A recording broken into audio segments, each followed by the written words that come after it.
Assalamualaikum warahmatullahi wabarakatuh. Semoga sehat dan bahagia selalu teman-teman. Perkenalkan, nama saya Calvin Pratama Ardiansyah. Saya dari kelompok 7 akan mempresentasikan tentang modernitas. Modernisasi. Istilah modern secara bahasa berarti baru, kekinian, akhir, up to date, atau semacamnya. Bisa dikatakan sebagai kebalikan dari lama, kolot, atau semacamnya. Pengertian dari modernisasi memang sangat luas artinya, mencakup proses memperoleh citra baru, seperti citra tentang arahan perubahan atau citra tentang kemungkinan perkembangan. Manfred Halpern mengemukakan bahwa revolusi modernisasi sebenarnya melibatkan transformasi semua sistem yang berlaku sebelumnya dalam masyarakat, baik sistem politik, sosial, ekonomi, intelektual, keagamaan, maupun psikologi. Syarat-syarat modernisasi. Yang pertama, cara berpikir ilmiah. Yang kedua, sistem administrasi negara yang baik. Yang ketiga, tingkat organisasi yang tinggi, terutama disiplin diri. Yang keempat, sentralisasi wewenang dalam pelaksanaan perencanaan sosial yang tidak mementingkan kepentingan pribadi atau golongan. Dampak positif modernisasi. Yang pertama, perubahan tata nilai dan sikap yang tidak rasional menjadi rasional. Yang kedua, berkembangnya ilmu dan teknologi. Yang ketiga, tingkat kehidupan yang lebih baik. Dampak negatif modernisasi. Yang pertama, pola kehidupan yang konsumtif. Yang kedua, sikap individualistik. Yang ketiga, gaya hidup suka meniru yang lain. Yang keempat, kesenjangan sosial dan kriminalitas. Selanjutnya, bagaimana Islam menghadapi tantangan modernisasi? Islam sebagai agama yang rahmatan lil alamin meletakkan potensi dasar untuk menghadapi segala perubahan zaman, sehingga Islam mampu bertahan dalam setiap zaman. Setidaknya, Islam meletakkan pondasi dasar dalam hal iptek, ekonomi, sosial budaya, seni, dan politik. Islam dan iptek. 1. Islam meletakkan porsi yang besar dalam iptek dengan dibuktikan oleh ayat yang pertama turun, yakni Iqra, bacalah. 2. Kewajiban menuntut ilmu bagi setiap individu, terutama ilmu agama dan ilmu yang menunjang kehidupan. 3. Islam tidak meletakkan garis batas akan ilmu pengetahuan dan teknologi selama tidak memunculkan mudarat dalam kehidupan manusia dan alam. Islam dan politik. 1. Al-Hurriyah adalah kemerdekaan dalam berpolitik, berserikat, berpikir, dan berkreasi. 2. Al-Musawah dan Al-Badul Ijtima, kesamaan atau keadilan bagi masyarakat dan tanggung jawab sosial. 3. Al-Amanah adalah kekuasaan atau titipan Allah yang harus dijaga dengan baik dan kelak akan dimintai pertanggungjawabannya. Al-adalah merupakan keadilan bagi seluruh warga masyarakat. Islam dan ekonomi. Setiap aktivitas ekonomi diberi apresiasi oleh Islam selama tidak melakukan 1. Riba atau penambahan-penambahan yang tidak sesuai syariat Islam. 2. Gharar atau mengandung unsur berbahaya. 3. Maisir atau mengandung unsur duga atau judi.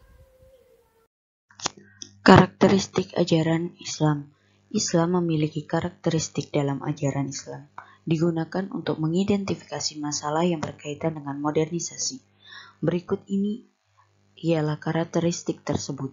Yang pertama, yakni rasional. Ajaran Islam adalah ajaran yang sesuai dengan akal dan nalar manusia.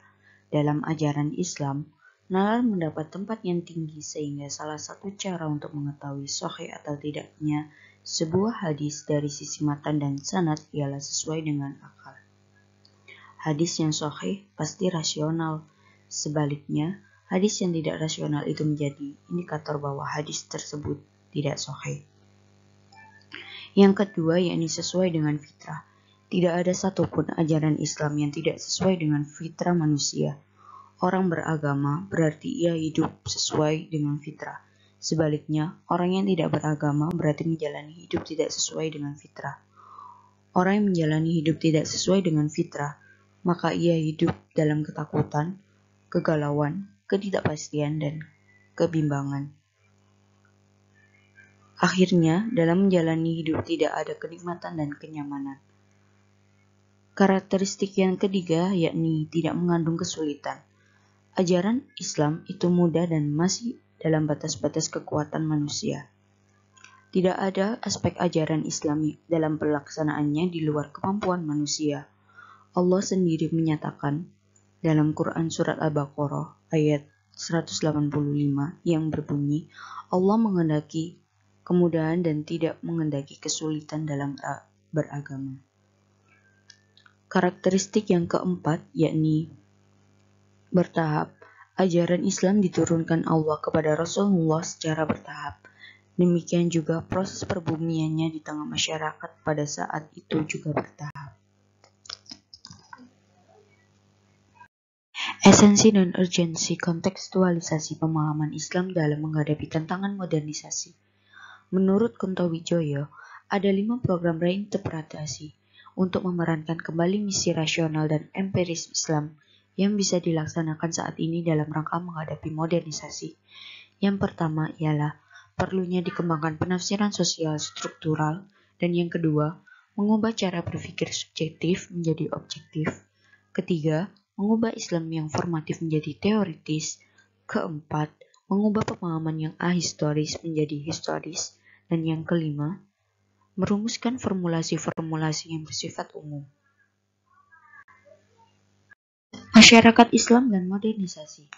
Untuk menghadapi modernisasi di kalangan umat Islam, terdapat 4 orientasi pemikiran ideologis yang dianggap mewakili kelompok-kelompok. Berikut ini ialah 4 kelompok tersebut. Kelompok tradisionalis konservatif. Kelompok tradisionalis konservatif ialah mereka yang menentang kecenderungan pembaratan yang terjadi pada beberapa abad yang lalu atas nama Islam yang dilakukan di kawasan tertentu.